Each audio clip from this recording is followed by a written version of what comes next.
Good morning, good evening, good afternoon, Earthlings. How are you all doing today? I hope well. Just a chat today. Cup of tea break. I don't drink coffee, I drink tea, but I know a lot of you have coffee, so coffee break, coffee chat. Going live tonight, and the clocks are not ready yet. I'm still waiting. I've ordered these little gold plaque things with all the names of the places. Some of them are the names of the country, I think, and some of them are names of capitals, and some of them are not names of capitals, as in the United States. A lot of you said, why did you choose like Central instead of Eastern or Pacific? Well, everyone else chooses Eastern and Pacific. I thought I'd be different and go through Winnipeg for Canada, Chicago, Houston, and I've also got one for Austin as well, because they're the Formula One there. And Australia. Yeah, I know that was a weird one as well. The reason I chose Alice Springs is because it's almost the same time as Tokyo. And now we've got the map up on the wall. That's complete. Oh my God, that was a business. Real business. Especially finding all the little itty bitty tiny weeny islands and getting them in the right place. Got all that done. Obviously I've got all the clocks, but I've got to wait for the plaques.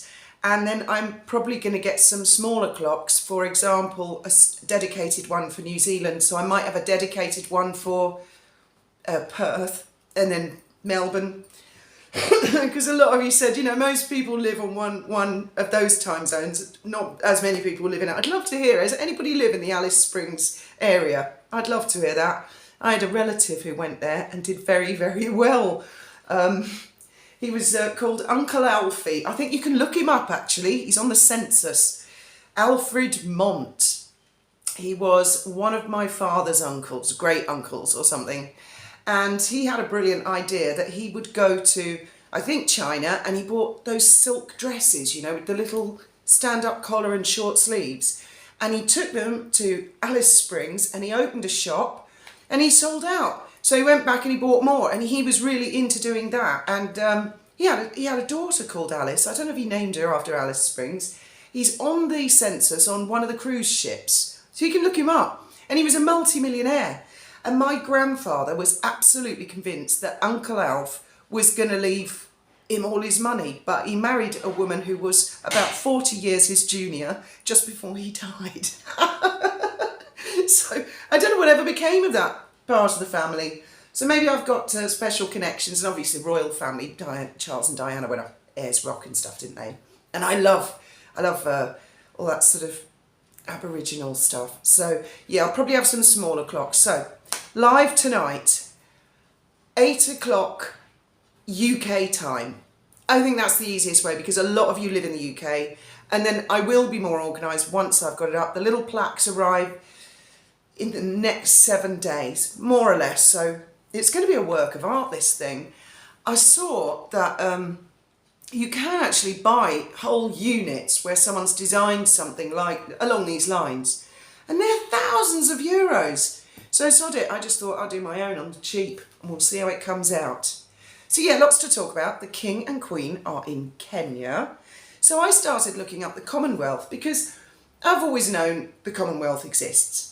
And I've always known it's a voluntary sort of organisation, like a members club, but I've never really known or understood a lot about it. So I've been on the Commonwealth website, and I strongly advise a lot of you to go on there and just have a look around at the About page, the History page.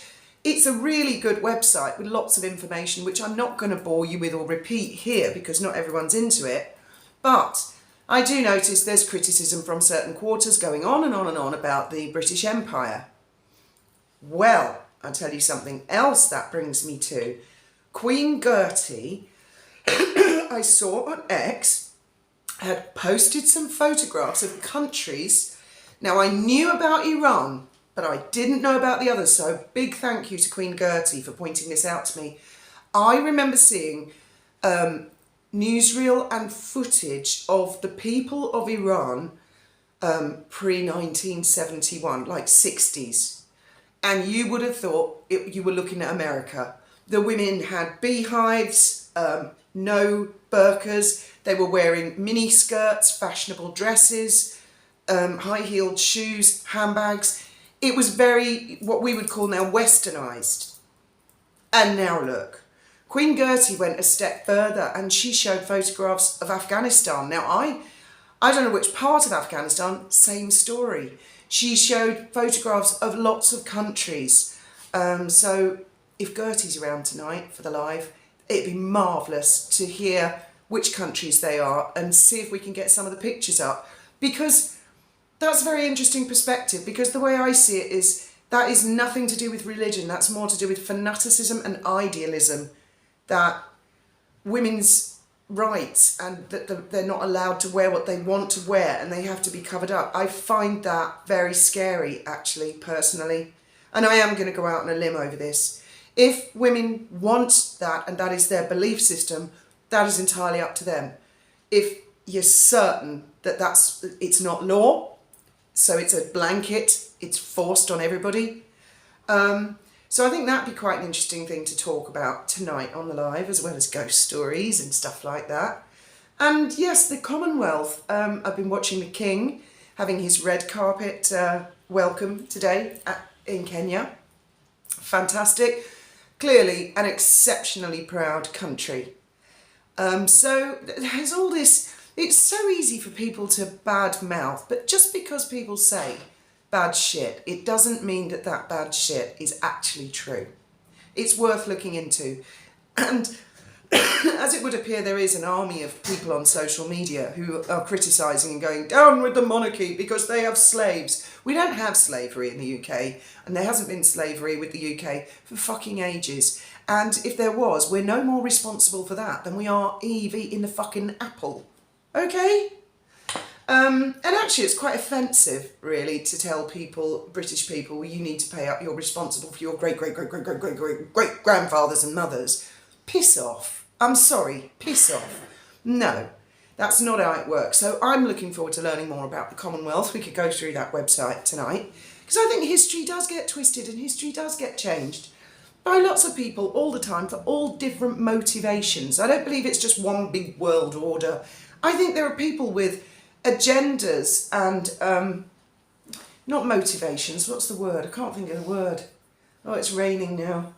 I got back up on the roof on the boat yesterday. I got a lot done on that because I've still got to do more filling. I had to change some of the screws. Managed to get the pelmet up neat and tidy, jigged off the edges and stuff. Glad I did that yesterday before it started raining. And I've got a bit more work to prepare before putting the matting on. So, but I won't be doing any of that today. I am absolutely knackered today because I didn't sleep last night. I've had a couple of hours sleep this morning.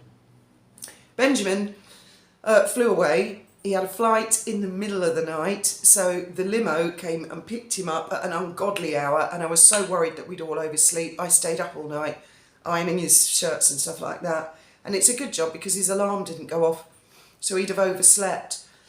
Well, the guy would have been ringing the doorbell and we'd all have been running around like blue-ass flies. So I had a couple of hours sleep once he'd gone, and he's returned to the UK now.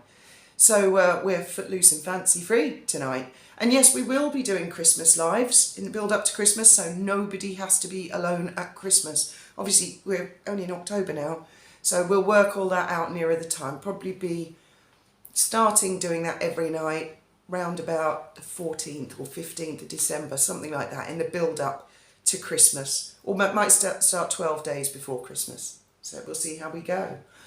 And if you like royal jewellery, or jewellery with any royal connection, I'm going to put a link also in the description to Sotheby's, because I like just going on the Sotheby's website, watching any old auction, and they go really fast. You can see all the bids and stuff.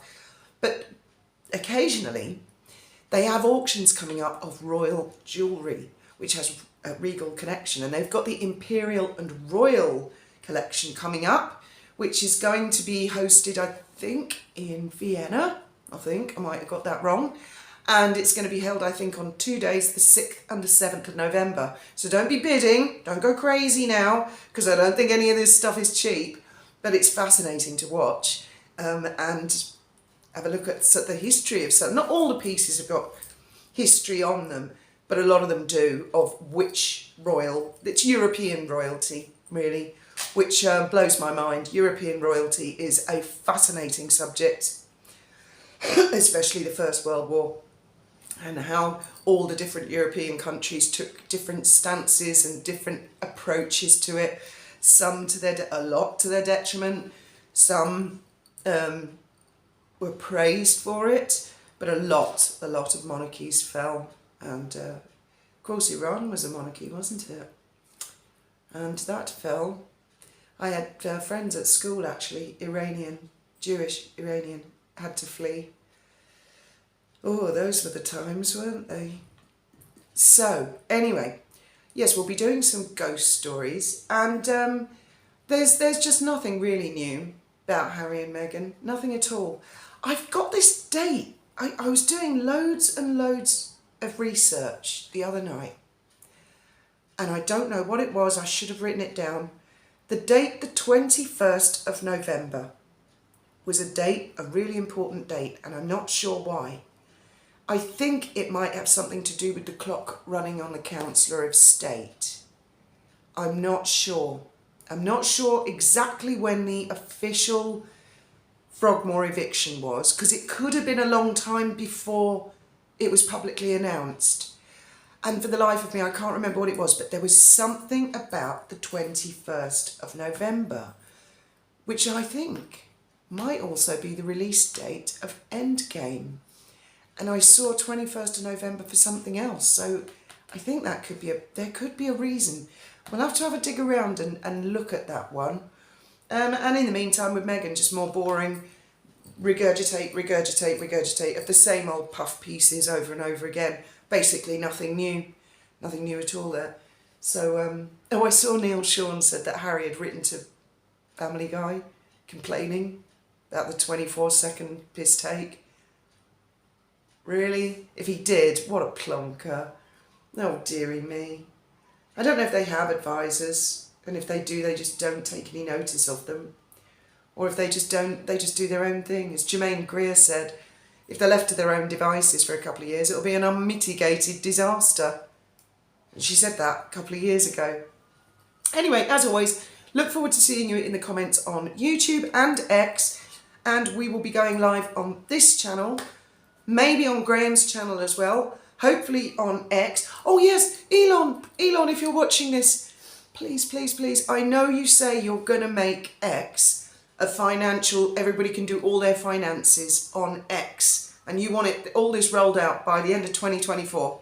So I beg of you, Elon, if you're going to use anything for transaction, please use XRP. You do know that they do most cross-border transactions in about 5 seconds. That's how fast they are. No waiting 5 business days, no waiting weekends, holidays.